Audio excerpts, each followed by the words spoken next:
Shalom, shalom.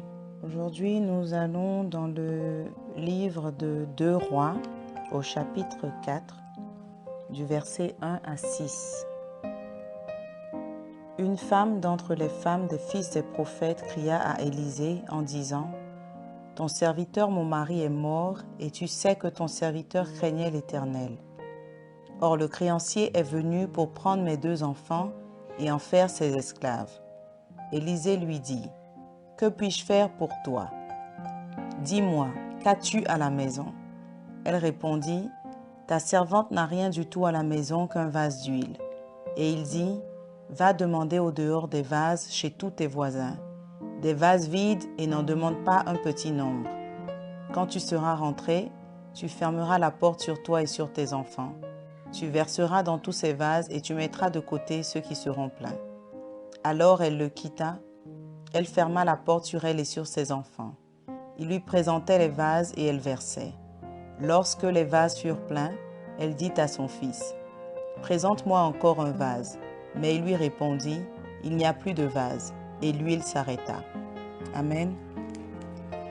Aujourd'hui, j'aimerais attirer ton attention sur un sujet qu'on n'a pas nécessairement l'habitude d'aborder lorsqu'on se réfère à ce passage, lorsqu'on parle de la veuve, de la rencontre qu'elle a faite, de son histoire, tout ce qu'elle a demandé au prophète Élisée et ce qu'elle a eu. On retient toujours la providence, on retient toujours les vases qu'elle avait, qu'elle a dû emprunter ailleurs, qu'elle a dû remplir. On retient la notion de cette femme qui était désespérée, qui n'avait rien et qui a fait cette rencontre miraculeuse, je dirais, avec le prophète. Et du coup, tous ses problèmes ont disparu. Elle a pu trouver les moyens nécessaires pour s'acquitter des dettes de son mari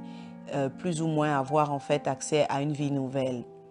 Et c'est très bien parce que c'est aussi le point de ce passage. Mais aujourd'hui, je n'aimerais pas attirer ton attention sur cela. J'aimerais plutôt qu'on parle de quelque chose qu'on n'a pas nécessairement l'habitude d'aborder, une chose à laquelle on ne pense pas nécessairement lorsqu'on parle de la veuve. Et il s'agit en fait des vases vides. Elle avait des vases vides. Elle avait, lorsque le prophète lui a demandé qu'est-ce qu'elle avait chez elle, elle n'avait qu'un seul vase. Elle n'avait qu'un seul vase d'huile. Et je présume qu'elle n'avait pas un seul vase dans sa maison, mais elle n'avait qu'un seul vase rempli d'huile. Le reste devait sûrement être vide. Et ce passage m'a interpellée à plusieurs niveaux et pour plusieurs raisons. La première, c'était que Dieu a permis qu'elle rencontre le prophète au moment où il ne lui restait plus qu'un seul vase rempli d'huile. J'ose croire que Dieu, dans sa clémence, dans sa miséricorde, ne nous laisse jamais perdre tout complètement, mais il nous permet d'arriver à un stade où, à cause de la difficulté ou à cause du manque, je dirais, voilà, du manque qu'on a, mais qu'il nous reste assez pour venir vers lui. C'est vrai que cette femme n'avait qu'un vase d'huile restant, mais c'était suffisant pour qu'elle puisse aller à la rencontre du prophète. C'était suffisant pour qu'elle puisse se rendre compte qu'elle avait besoin de plus. Et combien de fois, je me suis demandé, combien de fois l'Éternel attend qu'on arrive à notre dernière ressource, qu'on arrive à bout de force avant de se manifester. Combien de fois il attend qu'on arrive à ce stade où on se sent plus ou moins désespéré parce qu'on sait que ce qui nous reste n'est vraiment plus. Mais aujourd'hui, je veux juste dire que ce que tu as est assez pour que Dieu se manifeste dans ta vie. C'est assez pour que tu élèves la voix vers lui, que tu lui demandes de se manifester dans ta vie, que tu lui demandes de venir et remplir ta vie, remplir ton cœur. C'est assez pour que tu puisses crier à lui. Dieu ne ne nous laisse jamais sans voix. Il ne nous laisse jamais complètement sans ressources. Certes, on peut manquer en termes de vivre, en termes de provisions matérielles. On peut manquer en termes même de personnes qui nous entourent, en termes d'amitié ou de parents ou de famille ou d'enfants, par exemple. Mais il nous reste toujours notre cœur, il nous reste toujours notre voix. Il nous reste toujours cette lueur d'amour, de foi qu'il met en nous, cette graine d'espoir qu'il place en nous. Et c'est seulement à travers cette graine que nous pouvons élever notre voix à lui, crier à lui, et il se manifeste. Et il emmène toujours sa providence divine pour nous secourir, pour nous faire sortir des situations les plus difficiles. Et cette femme-là, la veuve, à qui il ne restait qu'un seul vase d'huile, elle a couru vers le prophète, elle a crié à lui et il lui a demandé d'aller chercher des vases vides. Et c'est naturel qu'on ne peut pas remplir quelque chose qui est déjà rempli. Il nous faut être vide. Et aujourd'hui, je pense qu'on arrive au stade où le Seigneur veut réellement faire quelque chose de nouveau dans nos vies. Il veut qu'on puisse se vider complètement de ce qu'on a. Et quand on dit se vider, il ne s'agit pas seulement des choses négatives ou des choses malsaines, mais il s'agit même des choses auxquelles on tient, des choses que des fois même Dieu nous a données. Il peut même s'agir des projets qu'on a ou des pensées qu'on a, des raisonnements qu'on a ou d'une certaine perspective qu'on a de notre vie ou de ce qu'elle doit être ou même de Dieu. On a une relation avec Dieu, c'est vrai, mais on le voit peut-être d'une certaine façon et on l'a plus ou moins mis dans une boîte, pensant qu'il ne se limite qu'à ce qu'on sait de lui. Mais aujourd'hui, Dieu veut nous montrer davantage. Il veut qu'on puisse sortir en fait de cette zone-là de familiarité qu'on a avec lui. Là où on pense qu'on le connaît, qu'on a pu le cerner. On a la même façon d'approcher son trône avec des fois la même désinvolture ou la même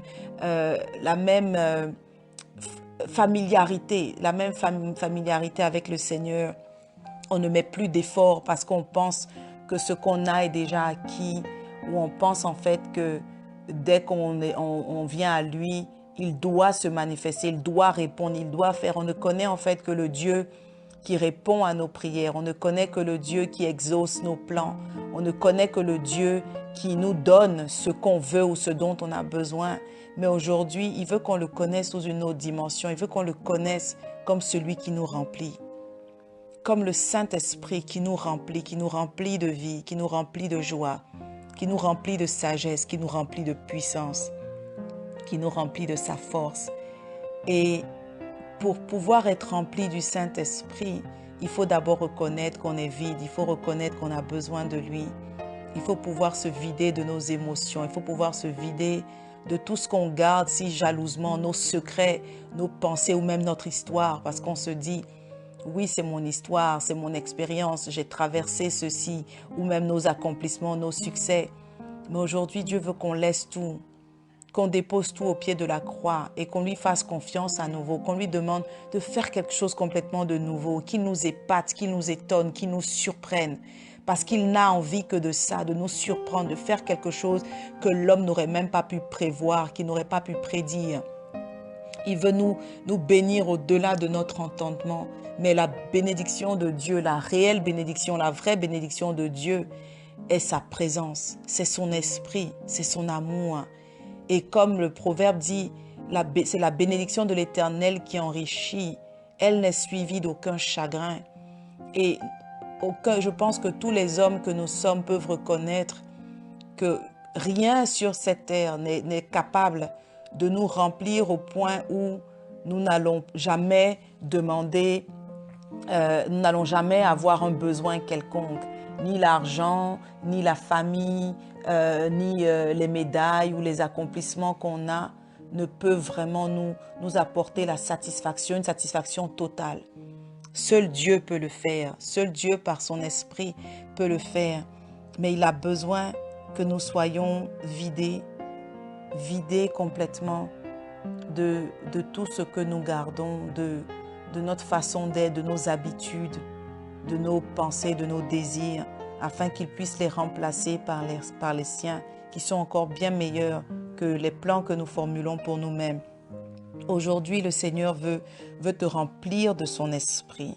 Il veut que tu viennes à lui et que tu dis, Seigneur, je me vide de tout.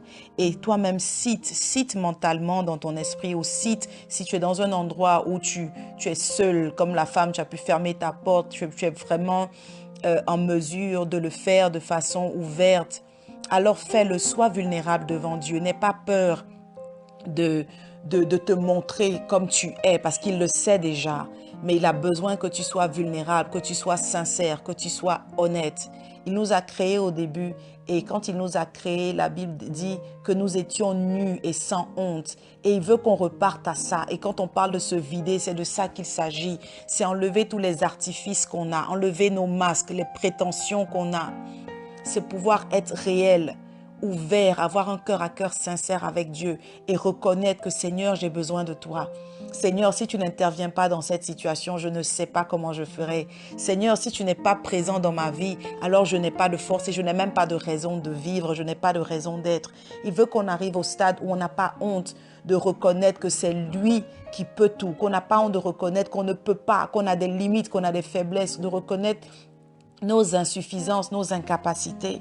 Il veut qu'on puisse s'abandonner entièrement à lui et dire, Seigneur, tout ce que j'ai n'est que poussière, tout ce que je suis n'est que poussière. Je viens à toi pour que tu puisses te manifester encore sous ta lumière glorieuse, que tu puisses me remplir, que tu puisses même me débarrasser de tout fardeau que je porte, que tu puisses me débarrasser de tout ce que j'essaie en fait de prendre pour me couvrir, pour me cacher ou prétendre la réputation à laquelle on tient. On essaie de se forger une certaine carapace, une certaine identité. On veut prétendre être quelqu'un qu'on n'est pas ou pouvoir faire ce qu'on ne peut pas, ou parce qu'on regarde l'autre à côté, on essaie de faire pareil. Mais aujourd'hui, en fait, le Seigneur veut nous débarrasser de tout ça. Il veut complètement nous débarrasser de tout ça. Qu'on puisse avoir un face-à-face et regarder, reconnaître qu'on n'a rien. Qu'on n'a rien. Pouvoir descendre vraiment à cette, comme au niveau de cette femme, en toute humilité, en toute sincérité, et dire à Dieu, Seigneur, je suis vide et je n'ai pas peur, parce que je sais que toi seul peux me remplir et tu vas me remplir. Tu vas me remplir de ta sagesse, tu vas me remplir de ta patience, tu vas me remplir de ton amour, tu vas me remplir de ta joie. Seigneur, dans ces moments de difficulté, dans ces moments de trouble, dans les circonstances que je vis, que je traverse, j'ai besoin de toi, j'ai besoin que tu me remplisses. Et en fait, ce verset, ce passage va encore plus loin, parce qu'une fois qu'on a reconnu soi-même, qu'on n'a rien, qu'il ne nous reste rien, qu'on ne peut rien sans le Seigneur, il nous pousse également à aller vers les autres. On emprunte tous ces vases, tous ces vases, c'est même des vaisseaux, en fait, des canaux que Dieu veut utiliser à travers même des personnes. Ce n'est pas seulement des vases de façon littérale. Mais quels sont ces vases dans ta vie, ces personnes autour de toi que Dieu te donne d'identifier dans cette saison, qui ont aussi besoin d'être remplis de son esprit? Parce qu'il ne s'agit pas seulement de ce que Dieu fait pour nous, de ce que Dieu fait dans notre vie. Il s'agit également de ce que Dieu fait pour les autres à travers nous. Nous sommes le canal qu'il utilise pour bénir ses enfants, pour atteindre ses enfants, pour leur parler, pour s'installer dans leur vie, pour les remplir aussi de son Esprit Saint. Alors, quels sont ces vases? Et quand il dit, le prophète a dit à la veuve, va demander au dehors des vases chez tous tes voisins, des vases vides, et n'en demande pas un petit nombre. Ça veut dire qu'on ne doit pas mettre de limite à ce que Dieu veut bénir. On ne doit pas mettre de limite à la bénédiction de l'Éternel. On ne doit pas mettre de limite au plan de Dieu dans notre vie et dans la vie de ses enfants. Qui sommes-nous pour nous opposer à ce que Dieu veut faire dans la vie des autres ou dans notre vie même à nous? Nous devons en fait être vraiment comme des vases vides. Et un vase vide, la beauté d'un vase vide, c'est qu'il n'offre pas de résistance. Il n'y a rien qui peut, comme on dit, deux choses, je dirais, de même nature, deux choses de même nature se repoussent. Ce sont les contraires qui s'attirent. Mais il n'y a rien en fait dans les vases, dans un vase vide. Il n'y a absolument rien. Il n'y a rien dans un vase vide qui pourrait même aller en contradiction avec ce que l'Esprit de Dieu veut faire. Il n'y a rien dans un vase vide qui pourrait s'opposer à la nature de Dieu. Mais si nous restons remplis de nous-mêmes, remplis de notre chair, remplis de nos désirs charnels, remplis de nos impuretés, de nos imperfections, il n'y a aucun moyen en fait pour la pureté de l'Éternel, parce que sa gloire, sa lumière ne peut pas coexister avec les ténèbres que nous sommes.